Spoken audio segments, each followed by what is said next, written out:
This week on Adventist News Network, the President of Kenya praises the Church's focus on education. How Europe's largest community of Adventist believers is reaching their neighbors. And why an upcoming youth conference could change a generation of young people. These stories and more coming up.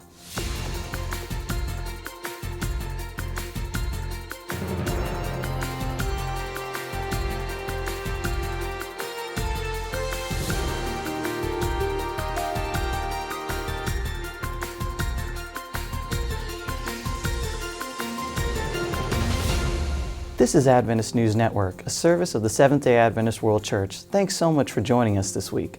First in the news, the President of Kenya is commending the Adventist Church's emphasis on education. President Mwai Kibaki praised the Church's commitment to providing education in Kenya and across the continent of Africa during a recent speech at Adventist University of Africa. The national leader was on hand to inaugurate the university's newly built Judith Thomas Library. The three-story complex was funded in part through a $1 million donation from U.S. philanthropist Judith Thomas. The library includes an Ellen White Research Center and an African Heritage Center featuring literature, art, and cultural artifacts. Adventist World Church President Ted Wilson said the library is a testament to the Church's belief in holistic education. Romania is home to Europe's largest community of Adventist believers, and Adventist World Church President Ted Wilson says they can use that position to impact the region. He urged thousands of Romanian church members gathered in Bucharest's Palace Hall recently to reach out to every village, town, and city. While in Romania, Wilson toured a church-run media center, publishing house, and theological institute. He also met and prayed with the staff of an Adventist Development and Relief Agency shelter for victims of domestic abuse. At the airport, young Adventists greeted Wilson with a traditional Romanian welcoming ceremony. Later in his visit, the Adventist church leader met with young church members for a question and answer session. Discussion topics range from Christian lifestyle to Wilson's personal life as church president. The Adventist Church has a new local conference, and it's an entire country. The Southeast Asian nation of Singapore recently became a self-sustaining administrative unit of the denomination. Adventists in the small country have demonstrated that they can stand on their own when it comes to leadership and finance. Money is less of a problem in the wealthy modern country. It was staffing that held administrators back in changing the church's status in Singapore.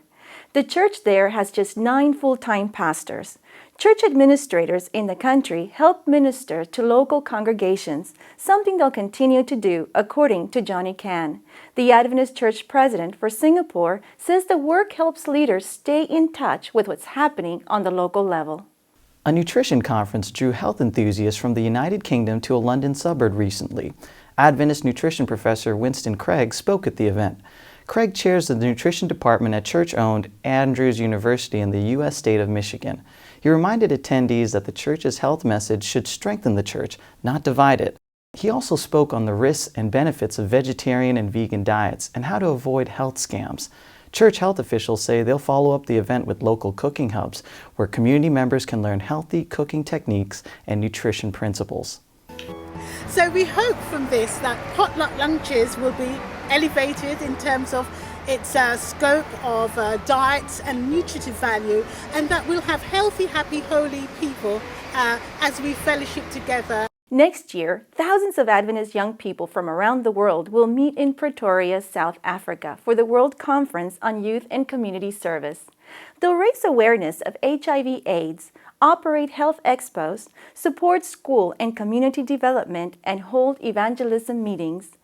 Thousands of young people are coming from every corner of this planet to meet together, to be inspired, to understand how to do, first of all, community mission work, going door to door, helping people with different projects, helping young people to find meaning in life of service to others, just as Jesus did. The Adventist World Church Youth Ministries leaders are saying the event will help build unity among young people. Earlier today, I sat down with Gilbert Kanji to learn more. Thank you so much for joining us today, Pastor Kanji. Now, community service is just one element of this Congress, but tell us about what plans you have for those 2 weeks in South Africa. Well, we have exciting plans. It's in a heavily Adventist populated area of the world, so we're expecting about 4,000 young people. Three distinct parts to the Impact South Africa. The first one is essentially we will have community services being carried out by young people from all over the world in Pretoria, in Soweto, in Johannesburg and in Cape Town. That will be between the 1st and the 5th of July, and they will spend the weekend with their host churches at the same time. Then they will move to St. George Hotel in Pretoria, where the Congress itself will take place, with 3,500 young people, with workshops, inspirational preaching and teaching. And the third part will be a coming together of the youth community and adult community of Pretoria in a stadium. We're expecting about 15,000 people to join us. And in the afternoon, those 10,000 young people will be sent to satellite cities and communities where they will be involved in acts of kindness and some form of evangelism. That sounds exciting. Now, what kind of impact after this conference do you think it would have in the lives of these young people? Well, we are hoping and trusting that this is not just an exercise, that we want these events to be more like a springboard, like the beginning of a new way of life. And service, getting your hands and feet dirty, have become an integral part of youth ministry. And our hope is that this is taken back to their local communities where they will continue that ministry. Wonderful. Now, how can young people find information about this conference? Our website is up, impactgcyouth.org, or they can contact their local conferences, union, or divisions. So the website is up, and all the information that they need to register is already available. Wonderful. Thank you so much, Pastor Kanji. Thank you. Coming up, we have a preview of the latest edition of Adventist Review. This week, the magazine uncovers a story of fraud and deception from the early church.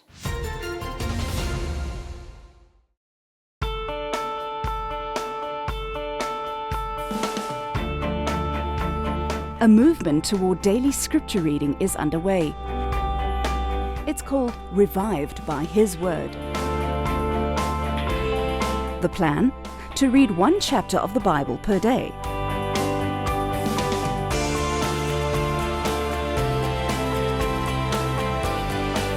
The goal? To direct the attention of participants to the importance of knowing Jesus through His Word.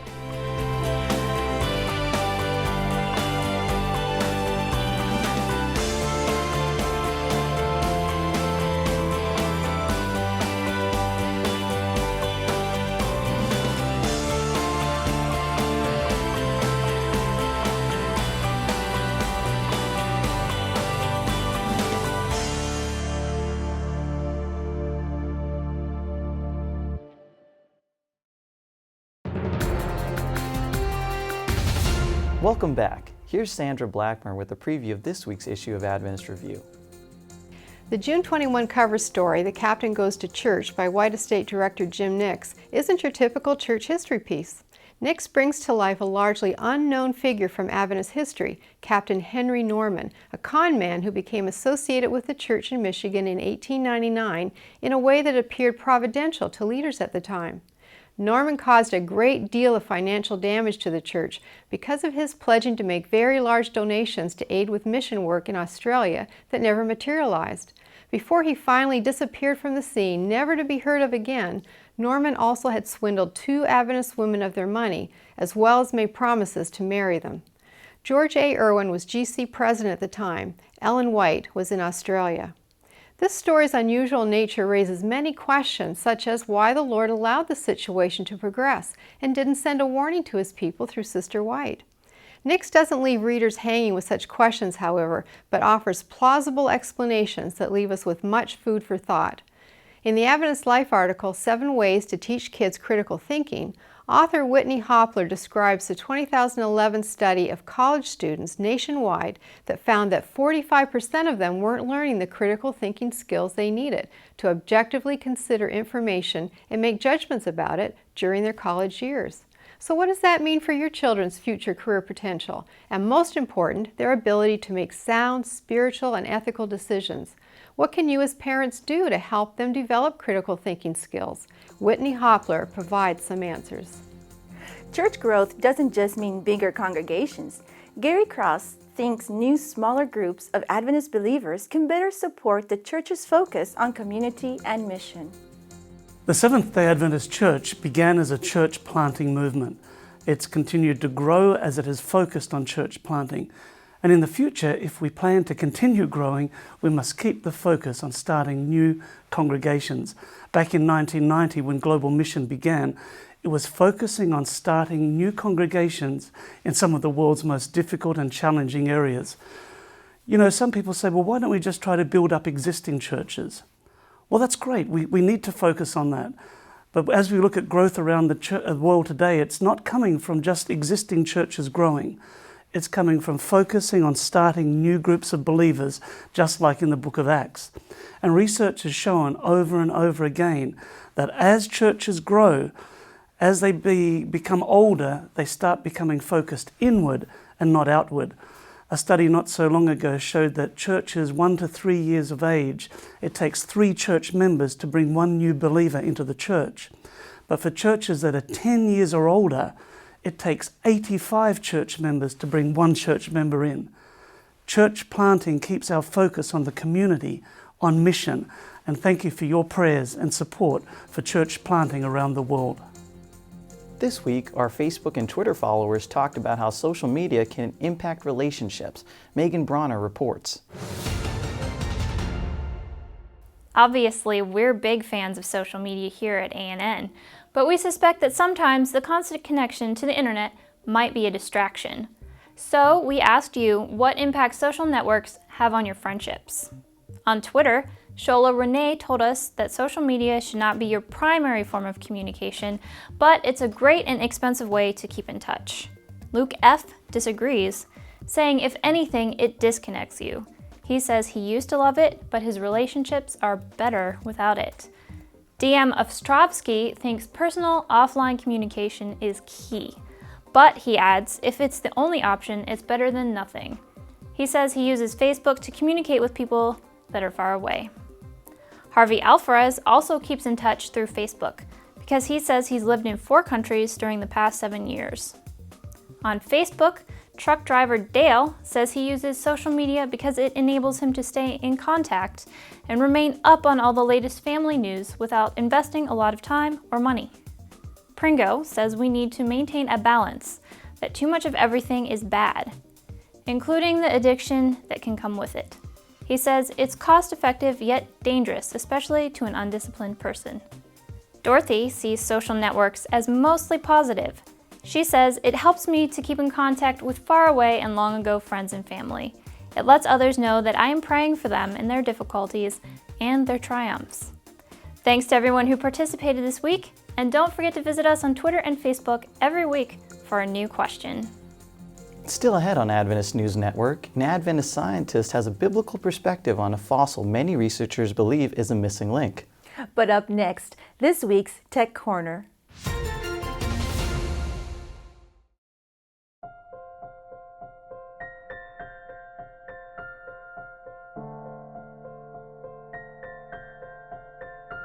As I was reading through The Great Hope, this phrase caught my attention.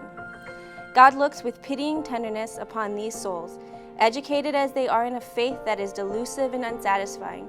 He will cause rays of light to penetrate the dense darkness that surrounds them. He will reveal to them the truth as it is in Jesus, and many will yet take their position with his people. This brings me hope because it shows me God's great unfailing love for everyone. It doesn't matter who we are or how we were raised, what religion we were brought up in. God will find a way to show us the truth, to show us the gospel in Jesus, to bring us to his kingdom. He will find a way to pull us out of whatever darkness we are in and show us light. And this brings me such joy and such hope.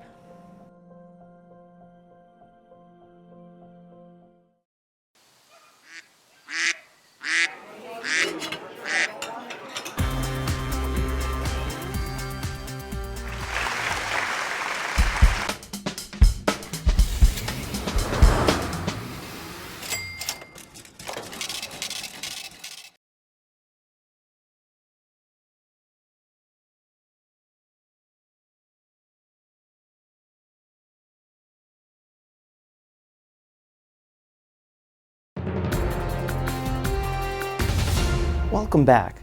On this week's Tech Corner, John Beckett recommends a great way to digitize important documents.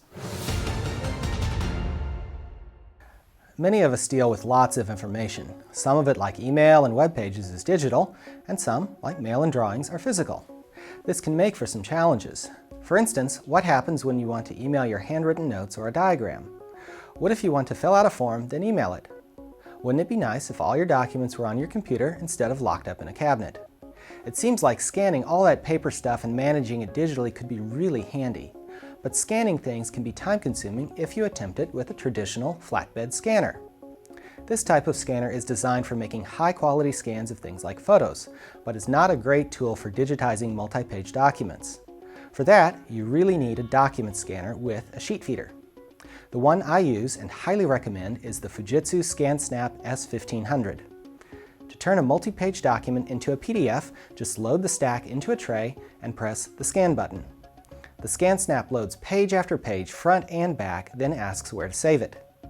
Some documents I keep only on my computers, but others I put in a Dropbox folder for easy access on my computer and iPhone. The ScanSnap comes bundled with different software depending on whether you get the Mac or the PC version, so make sure you pick the right one. For me, the ScanSnap has proved that it can be easy to turn physical documents into digital ones. If you're thinking about digitizing more of your work, I think you'll find it very helpful too. What do fossils suggest about the origins of life? Timothy Standish shares some answers this week from a limestone quarry in Bavaria. I'm Tim Standish from the Geoscience Research Institute. Behind me is a Jurassic limestone quarry in Solnhofen, Bavaria, famous for its fossils. My colleagues and I are here studying Archaeopteryx, possibly the most famous Solnhofen fossil. Imagine Charles Darwin's excitement over Archaeopteryx, a bird with teeth in its mouth and a dinosaur-like tail.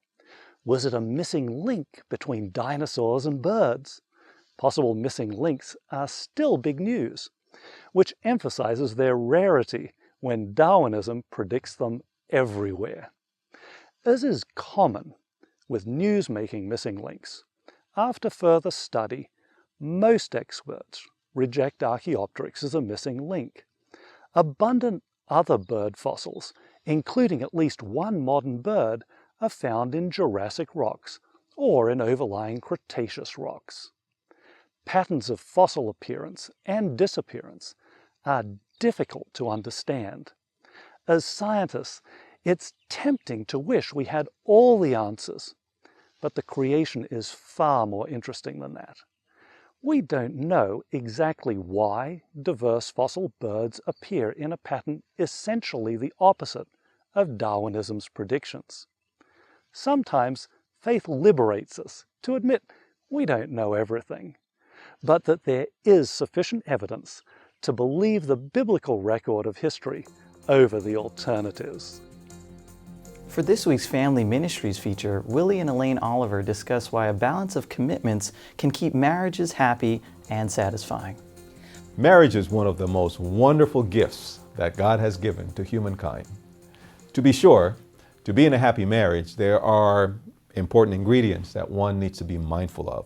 One of those ingredients is commitment.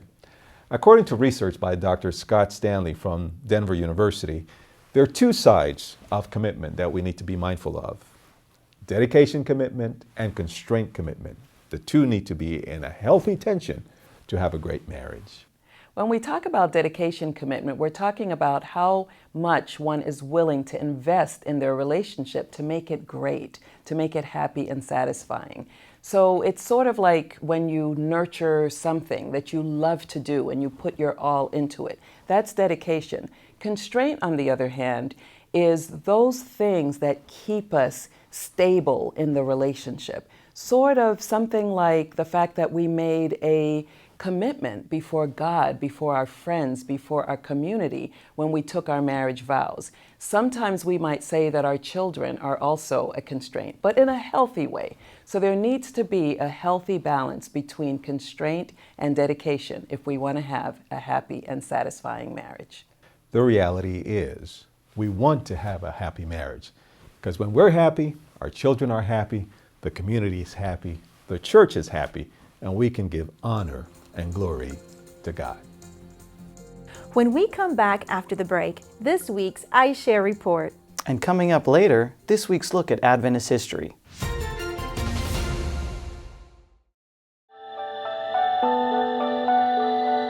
I don't remember any moments that my parents hugged me or held my hands, or I never heard that they say, "Liana, I love you." I was struggling with a severe depression.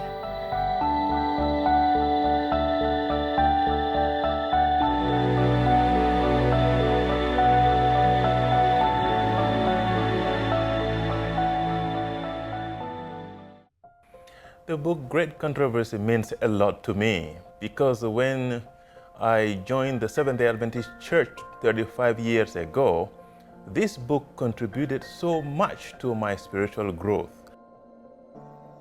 The project will give hope to many thousands and hundreds of thousands and even millions of people in this sinful and suffering world.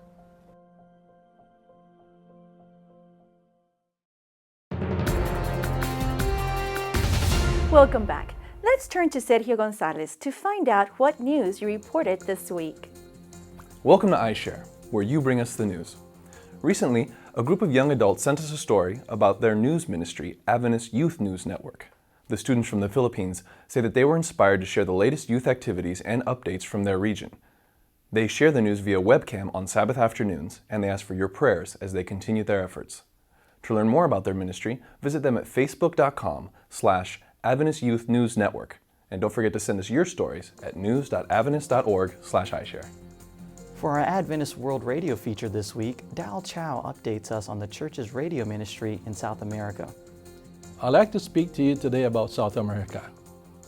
South America is the second largest region of the Seventh-day Adventist Church worldwide. For many years, we have not had a lot of experience with radio in South America. But in most recent years, that has changed.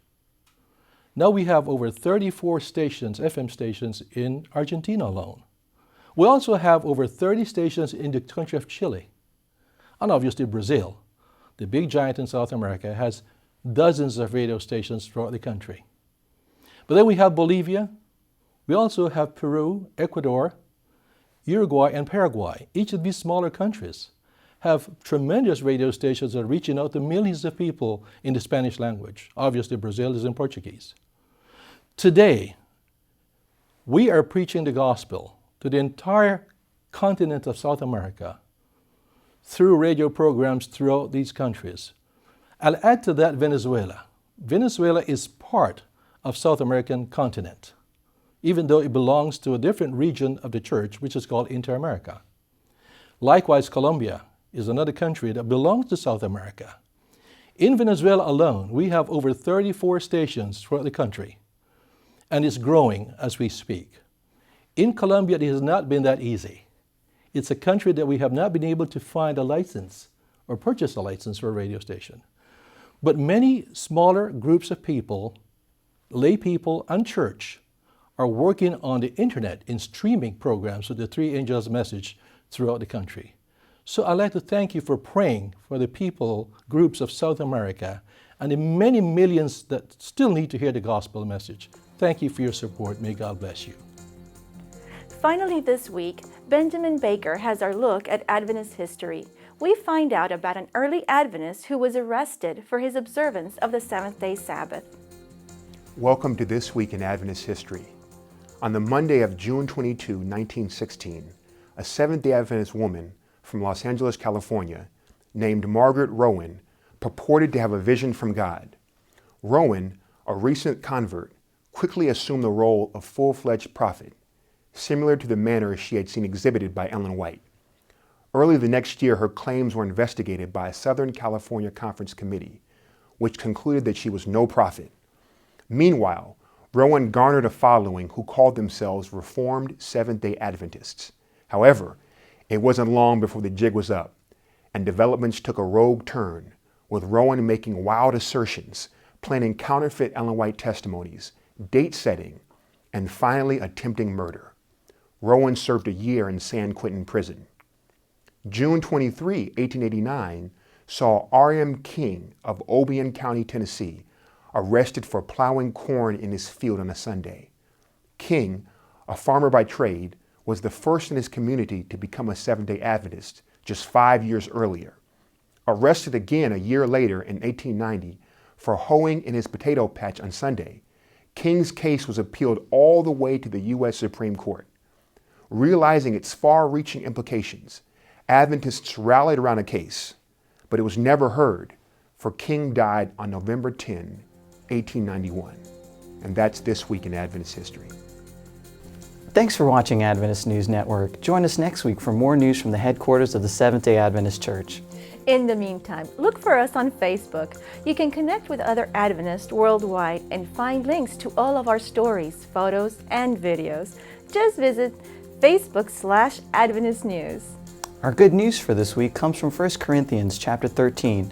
Verse 2 says, "For if I have the gift of prophecy and can fathom all mysteries and all knowledge, and if I have a faith that can move mountains but do not have love, I am nothing." That's our show for this week. Don't forget, you can always visit news.adventist.org for daily news and videos. Until next time, God bless.